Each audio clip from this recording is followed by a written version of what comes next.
At 3:47 on the night of July 26, 1944, 22-years-old Private First Class Danny Kerrigan crouched behind a shattered palm trunk on the southwestern edge of Roque Peninsula in Guam, watching the tree line 60 meters ahead ripple with movement that should not exist.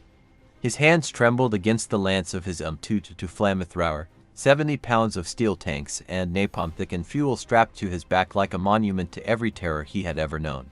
The weapon his platoon sergeant called a portable coffin. The weapon Japanese snipers targeted before any other. The weapon that had kept him alive through 11 days of hell across this volcanic rock but also haunted every moment of restless sleep he managed to steal.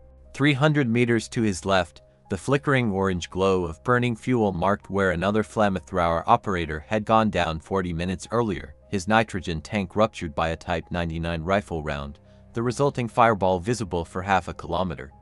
Danny had watched it happen, had heard the screaming stop after 8 seconds. Now the Japanese were coming again, massing for a counterattack that intelligence said was impossible, and Danny stood alone at the critical junction where the American defensive line bent toward the airfield his division had died to capture.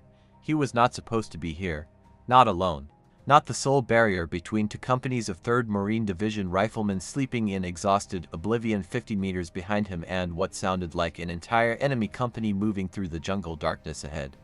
His fire team had been rotated off the line 2 hours ago, sent back to a relatively safe position near the medical aid station where men could finally remove their boots and discover that their feet had begun to rot in the tropical humidity. But 20 minutes ago, frantic whispers had ripped through the resting men like shrapnel through flesh. Enemy movement, heavy, multiple directions. Infiltration in progress, officers scrambling.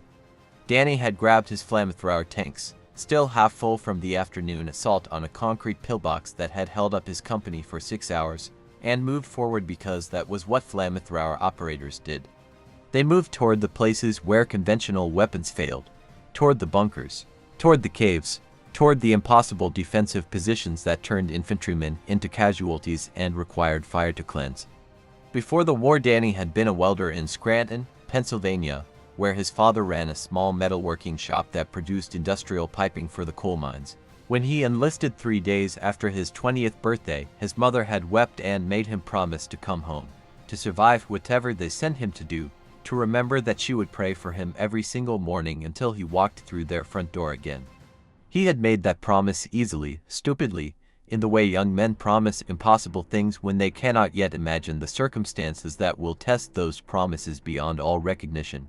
The Marine Corps had assigned him to Flamethrower duty after basic training because his welding experience meant he understood fuel systems and pressure valves and the mechanical temperament of volatile equipment. They did not tell him during training at Camp Pendleton that Flamethrower operators had the shortest combat life expectancy of any infantry specialty in the Pacific Theater. They did not explain that Japanese soldiers considered killing a Flamethrower operator a priority target worth exposing their position. They did not mention that the psychological cost of burning human beings alive would follow him into every quiet moment for the rest of his existence. The movement ahead resolved into shapes. Danny counted 8, then 12. Then stopped counting because it no longer mattered. Japanese infantrymen, moving in the disciplined silence that characterized their night operations, advancing in a staggered line toward the exact point where Danny's battalion had established their forward listening post before pulling everyone back for rest rotation. They were heading directly toward the gap. Directly toward the sleeping Marines, directly toward Danny. His first instinct was to fall back, to alert the line, to let officers and sergeants organize a proper defense with rifle companies and machine gun positions and mortar support. But even as that thought formed, he understood the mathematics of time and distance. The enemy was 60 meters away. The sleeping Marine positions were 50 meters behind him. By the time he reached them, by the time anyone organized, the Japanese would be inside the defensive perimeter, fighting hand-to-hand in the darkness where American numerical and firepower advantages collapsed into chaos and individual brutality. Danny's breathing grew shallow, his vision narrowed. The M22 Flamethrower on his back suddenly felt less like equipment and more like a living thing demanding to be used. The technical specifications ran through his mind in the mechanical recitation his training instructor had drilled into every Flamethrower operator. To fuel tanks, each holding 2 gallons of napalm-thickened gasoline. One nitrogen propellant tank generating 350 pounds per square inch of pressure. Effective range 20 meters, maximum range 40 meters with reduced accuracy. 7 to 8 seconds of continuous burn time, or multiple shorter bursts if controlled properly. 5 ignition cartridges in the revolver-style magazine at the wand tip, each cartridge generating a pilot flame that would ignite the fuel stream as it sprayed forward. 70 pounds total weight when fully loaded. 0 armor protection. 0 chance of survival if enemy fire punctured the fuel tanks or nitrogen cylinder before he fired. The first Japanese soldier crossed into an open patch of moonlight 30 meters ahead. Danny could see the rifle in his hands, the cloth-wrapped helmet, the methodical way he scanned left and right while advancing. Professional, experienced, lethal. Behind him, more shapes emerged from the jungle shadow, maintaining intervals, coordinating movement with hand signals Danny could barely perceive. This was not a desperate bonsai charge. This was a tactical infiltration by veteran infantry who understood how to exploit darkness and surprise. If they reached the Marine positions unopposed, the resulting massacre would unravel an entire section of the division perimeter. Danny knew this. Knew also that standing up, exposing himself, triggering his flamethrower would mark him as the single highest priority target on this section of the peninsula. The Japanese would concentrate fire on him instantly, would aim for his tanks, would try to detonate him before he could deploy the weapon effectively. His hands moved before his conscious mind fully committed to the decision. Danny rose from behind the palm trunk, shouldered the lance of the M222 into a firing position he had practiced 500 times in training and 11 times in actual combat, and squeezed the trigger that opened the nitrogen propellant valve. The lance shuddered in his grip. Pressurized fuel shot through the wand, through the ignition chamber where the first cartridge detonated with a sharp crack, through the diffuser nozzle, and into the night air as a coherent stream of liquid fire that transformed from orange to yellow to white as it arced across the gap toward the advancing enemy soldiers. Danny swept the stream left to right in a controlled arc that his instructor had called painting the target. The flames touched the first Japanese soldier at chest height and engulfed him in a fireball that turned night into day for 50 meters in every direction. The man's scream cut through the jungle silence like a blade through silk. The second soldier, 3 meters to the left, caught the backwash of flame across his arm and rifle and stumbled backward, beating at the fire spreading across his uniform. The third soldier dropped flat and brought his rifle up toward Danny's position. Danny released the trigger, dropping to one knee as rifle fire cracked overhead, bullets snapping through the space where his torso had been 1 second earlier.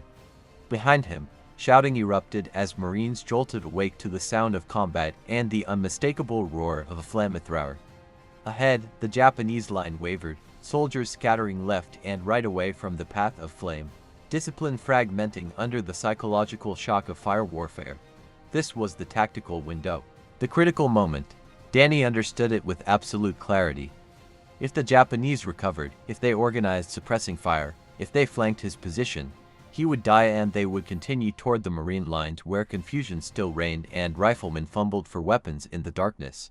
He had perhaps 10 seconds to break their assault before superior numbers and training reasserted control. He stood again, shifted aim 15 degrees right toward where the largest concentration of movement flickered in his peripheral vision, and triggered a second burst.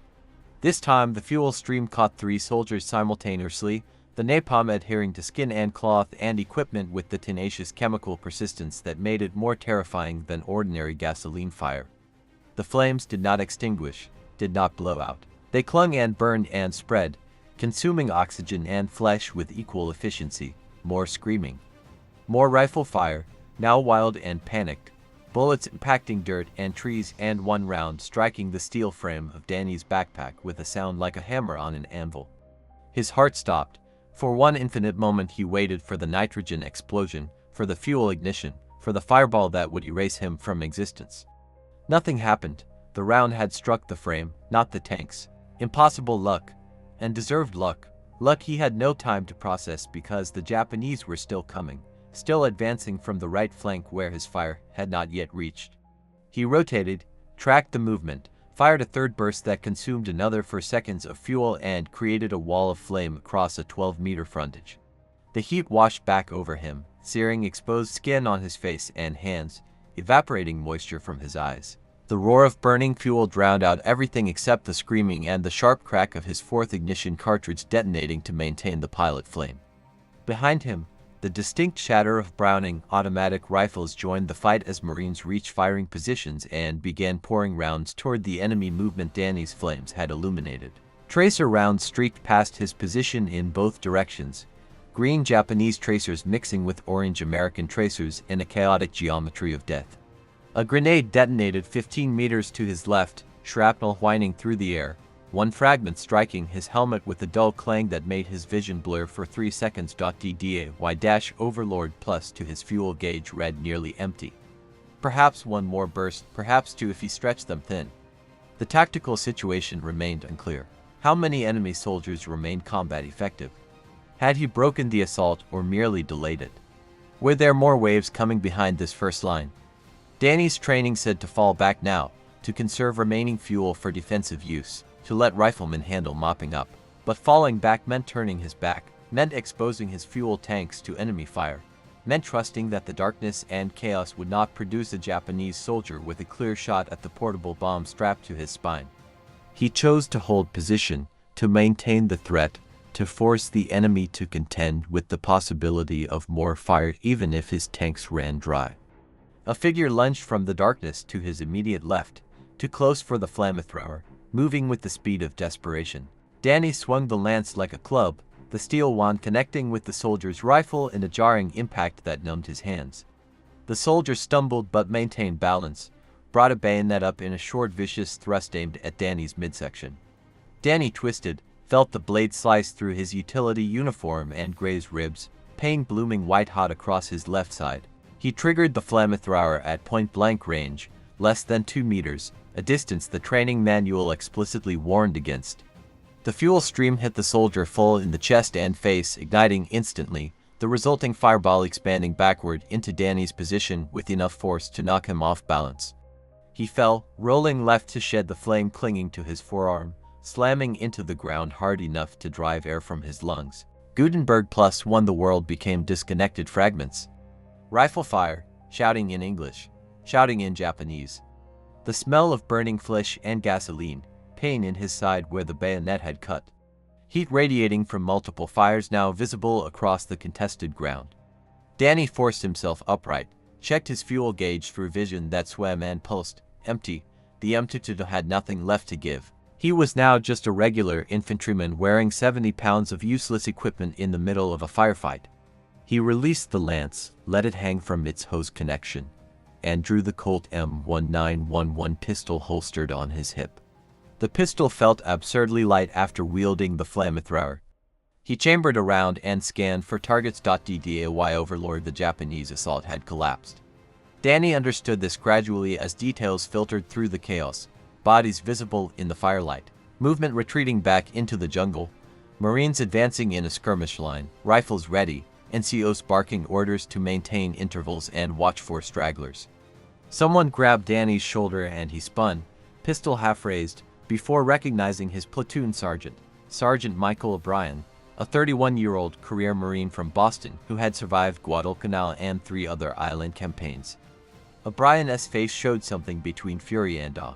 He shouted over the dying gunfire, asking if Danny was hit, asking how much fuel he had left, asking why in God's name he had engaged an entire enemy company alone without calling for support. Danny tried to answer but discovered his voice had stopped working. His legs gave out. He sat down hard, still gripping the pistol, and watched Marines move through the killing ground he had created with 7 seconds of pressurized fire. The casualty count emerged as dawn broke over Arrote Peninsula 3 hours later. 17 confirmed Japanese dead in the immediate zone where Danny had fought. Another 8 wounded or killed by rifle fire from the Marines who responded to the Flamethrower's roar. 3 Marine casualties, all minor wounds from grenade fragments when the Japanese retreat had turned desperate. 0 penetration of the defensive perimeter.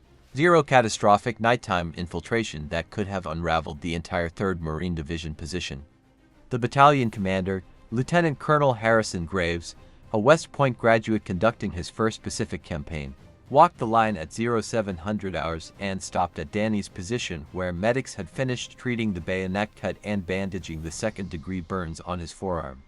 Graves asked for a tactical debrief. Danny provided it in flat, mechanical sentences, describing fields of fire and fuel consumption rates and estimated enemy strength. Graves listened without interruption, then informed Danny that he was being recommended for the Silver Star and immediate promotion to corporal. Danny nodded because that was the expected response, but felt nothing except exhaustion and a growing horror at the memory of burning human beings alive while they screamed for 7 seconds that would replay in his mind for the next 60 years. The battle for Guam continued for another 15 days before organized Japanese resistance collapsed on August 10, 1944. Danny participated in 4 more Flamethrower assaults during that time, reducing pillboxes and cave positions that conventional weapons could not reach, fulfilling the tactical role for which the M22 had been designed. Each engagement refined his technique, improved his survival skills, deepened the psychological weight he carried. He learned to identify the sound of a nitrogen tank rupturing, learned to calculate exactly how much fuel remained based on the pressure gauge fluctuation, learned to ignore the screaming because processing it would paralyze him. Other Flamethrower operators in the division were not so adaptable, so died from enemy fire. One suffered a complete mental breakdown after a botched assault and was evacuated to a hospital ship. One accidentally detonated his own fuel tanks during a night movement and took 3 nearby riflemen with him in the explosion. The casualty rate for Flamethrower operators on Guam ultimately reached 47%, the highest of any infantry specialty in the campaign. When the island was declared secured, Danny's company was rotated to a rear area camp for rest and refit before the next operation. He weighed 138 pounds, down from 165 at the start of the campaign. His hands shook constantly. He could not sleep more than 2 hours without waking to phantom sounds of advancing enemy soldiers. The Silver Star ceremony occurred on a makeshift parade ground 3 weeks after the Oro Peninsula action, conducted with full military formality despite the informal setting. The battalion commander pinned the medal to Danny's utility uniform and read the citation aloud to assembled troops. The citation described extraordinary heroism, decisive action under fire, personal courage beyond normal call of duty.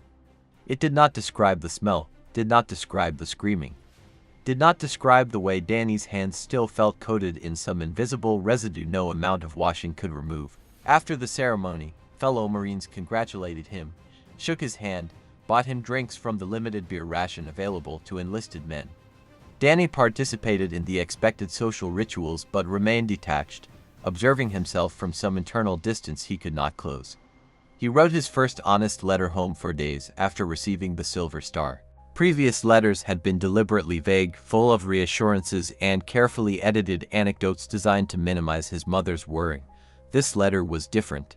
He described the Flamethrower, described what it did, described how using it made him feel, described his certainty that he had become something fundamentally different from the young man who left Scranton 30 months earlier. He wrote that he was keeping his promise to survive, that he would come home, but warned that home might not recognize what returned.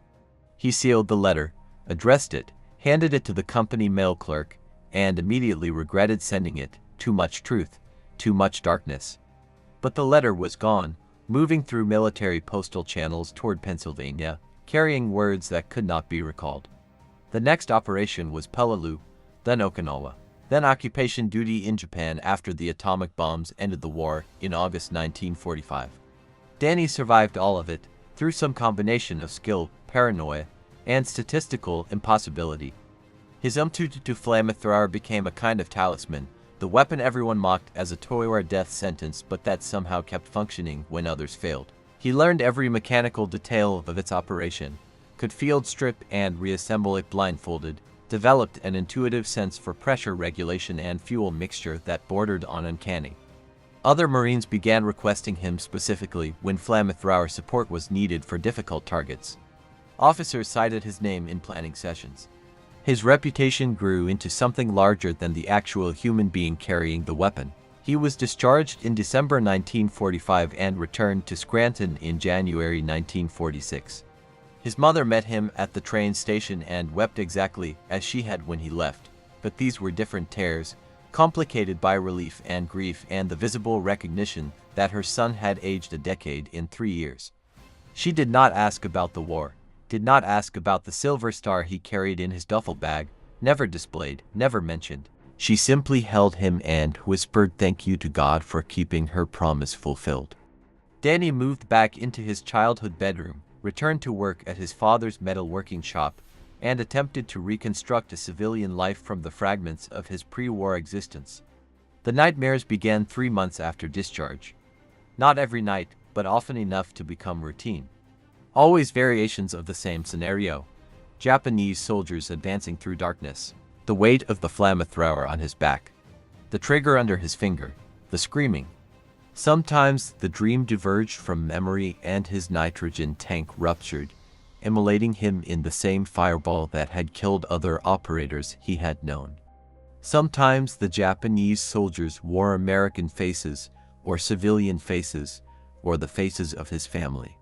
He would wake gasping, sheets soaked with sweat, and lie in darkness counting breaths until dawn made the world safe again. He did not seek help because in 1946 the concept of combat trauma was rarely acknowledged and never treated with anything approaching modern understanding. Men were expected to simply continue, to compartmentalize, to subsume their psychological wounds beneath the demands of work and family and societal expectations. Danny married in 1948. His wife Linda was a nurse he met at a Veterans of Foreign Wars social event, herself a Navy veteran who had served at a stateside hospital treating wounded Pacific Theater casualties. She understood something of what he carried without requiring explicit explanation. They had 3 children over the next 8 years. Danny expanded his father's business, eventually taking over complete ownership in 1957 when his father retired. He became a community figure, joined civic organizations, coached Little League Baseball, lived the archetypal post-war American life. But the war never fully released him. Certain sounds remain triggers. The smell of gasoline. Fireworks on 4th of July. Even the backyard barbecue grill made his hands shake until he learned to delegate all fire-related tasks to others. He rarely spoke about combat. When pressed by children or curious acquaintances, he offered sanitized anecdotes about military life, about the Pacific Islands, about his Marine buddies, but never about the Flamethrower, never about Oroke Peninsula, never about the night he stood alone against an entire enemy assault. The silver star remained in a drawer, unpinned from any display. His discharge papers, his service records, his war memorabilia collected dust in a basement box he opened once every few years and then quickly resealed. Linda understood that this silence was not avoidance but survival, a psychological structure that allowed him to function in peacetime without being consumed by wartime memories that held too much darkness to integrate into normal life. The truth emerged gradually in his 60s when a young military historian researching the Battle of Guam discovered references to Danny's Silver Star citation in archived Marine Corps documents and contacted him for an interview. Initially, Danny refused. The historian persisted, explained that the story represented a significant but underreported aspect of Pacific Theater combat, argued that documenting such experiences honored the men who served and died. Eventually, Danny agreed to a limited interview. That interview became 3 hours of recorded testimony. The testimony became part of a larger oral history project. The project led to other interviews with surviving Guam veterans who remembered Danny, who had been there that night, who corroborated and expanded the tactical details. A picture emerged of an action that military analysts later described as a textbook example of individual initiative preventing tactical disaster, of one soldier exploiting a specialized weapon at exactly the critical moment to achieve effects far beyond the weapon's design purpose. Danny attended a Pacific Theater Veterans Reunion in 1992, his first such event in 47 years. He met Marines from his old battalion, men now in their 70s, bodies diminished but memories sharp. They talked about Guam, about Oroke Peninsula, about the night Flamethrower fire lit up the jungle and stopped the Japanese counterattack. Several men admitted they had initially considered Flamethrower operators crazy, suicidal, carrying ridiculous weapons that made them walking targets, but that night changed their assessment. That night they saw what a Flamethrower could do in the right hands at the right moment. One man, a former rifleman named Thomas Chen, told Danny directly that he probably owed his life to those 7 seconds of fire that woke the line before the infiltration reached them. Danny did not know how to respond to that, so he simply nodded and changed the subject. He died in 2006 at age 84, survived by his wife, 3 children, 7 grandchildren. His obituary in the Scranton newspaper mentioned his military service in brief, factual terms. Marine Corps veteran, Pacific Theater, Silver Star recipient, honorable discharge. It did not mention the Flamethrower, did not mention Oroke Peninsula, did not mention that on one night in July 1944, a 22-year-old welder from Pennsylvania stood alone against an enemy assault and deployed a weapon his own comrades called a toy, a death trap, a portable coffin, and through skill and terror and impossible courage held a critical defensive position until reinforcements could respond. That story remained preserved in military archives, oral history recordings, and the fading memories of elderly veterans who had been there and understood what it meant.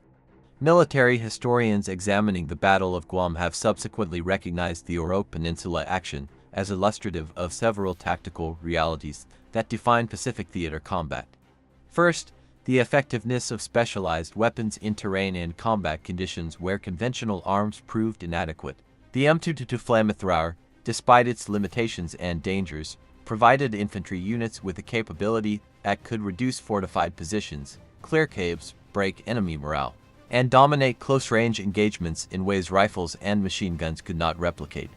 Second, the critical importance of individual initiative when command and control structures broke down during fluid combat situations. Danny's decision to engage alone, without orders, without support, represented exactly the kind of decentralized action that American tactical doctrine encouraged but rarely tested under such extreme conditions. Third, the profound psychological cost of effective violence, the way that successful combat action could traumatize even as it saved lives, creating wounds that never fully healed. The M222 Flamethrower itself became a subject of post-war analysis and debate within military circles. Its technical specifications seemed modest: 7 seconds of fuel, 20-meter effective range, 70-pound total weight. But its psychological impact far exceeded these numbers.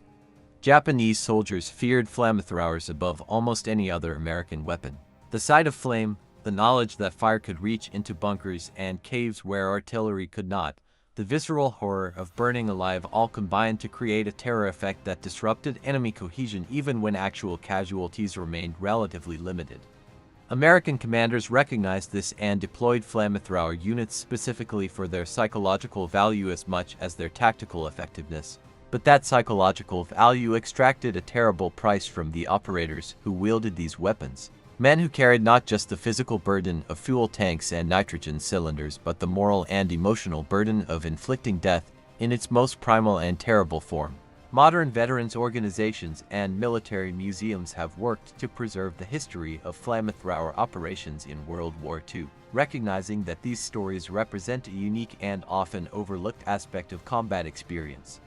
The weapons themselves have become museum pieces, displayed behind glass with explanatory plaques describing their specifications and use. But the human reality of operating such weapons, the immediate visceral experience of triggering fuel and flame toward living human beings, remains difficult to convey through static displays and historical text.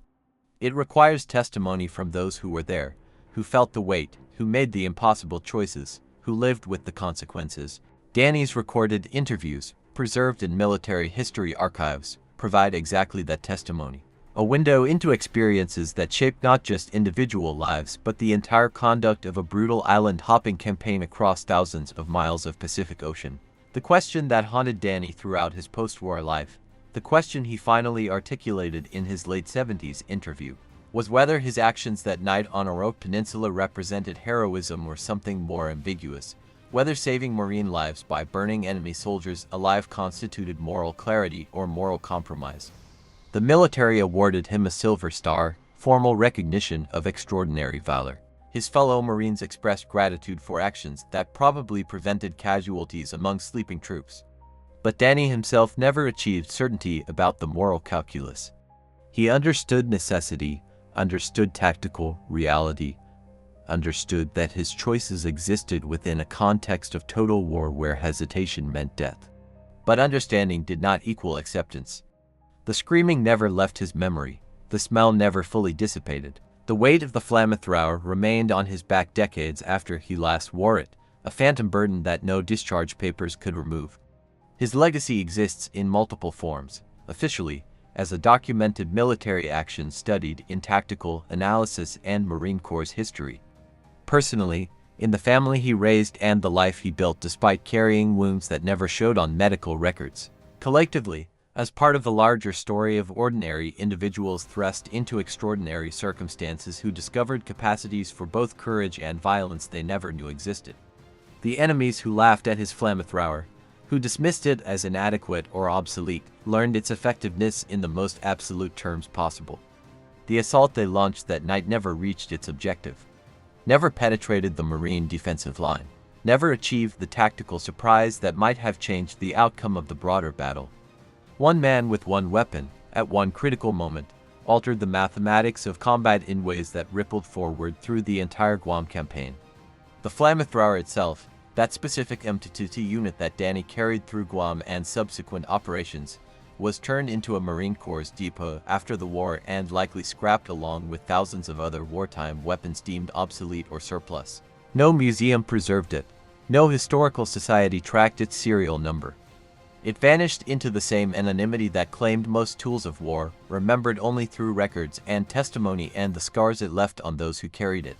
But its impact endures in the story of how specialized weapons and individual courage combined to achieve tactical victories under impossible conditions, and in the sobering recognition that such victories always carry costs that extend far beyond the immediate battlefield, costs measured in nightmares and silence and questions that resist easy answers even 60 years after the guns fell silent. If you found value in this story of courage, sacrifice, and the hidden cost of war, please take a moment to like this video, share it with anyone who appreciates real-world War II history, and subscribe to keep these incredible stories alive.